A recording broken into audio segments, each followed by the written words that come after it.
Property prices, both for the private and public housing segments, declined in the third quarter of this year, and observers say the price drop looks set to continue, with loan curbs remaining in place.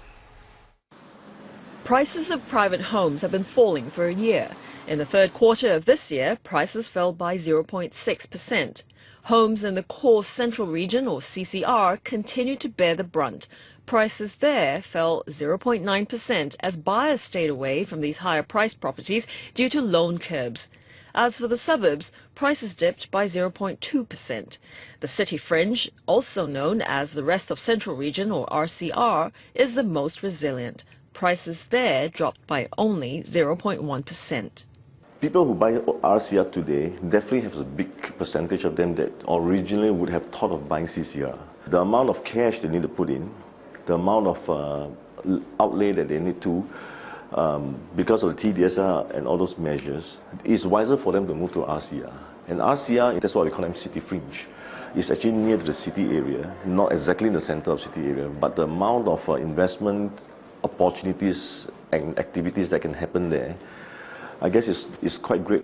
Observers say prices will continue falling as long as current loan curbs remain in place. And any easing of the measures is unlikely to happen anytime soon, as Singapore's economy is in good shape.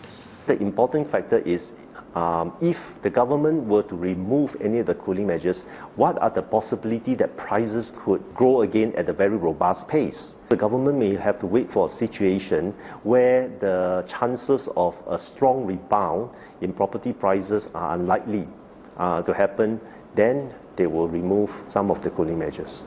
Over at the HDB resale market, prices were down by 1.6%. It is also the fifth straight quarter of decline. But property observers say the drop is moderate, as overall price fall is in the single-digit range. They say cooling measures such as the 30% cap in the mortgage servicing ratio and the change in resale procedure have helped stabilize prices. But property firm HSR says recently completed executive condominium projects may have affected prices, as buyers who are HDB upgraders would have had to sell their flats. 7 ECs, with a total of almost 3,600 units, obtained their temporary occupation permits during the past 9 months.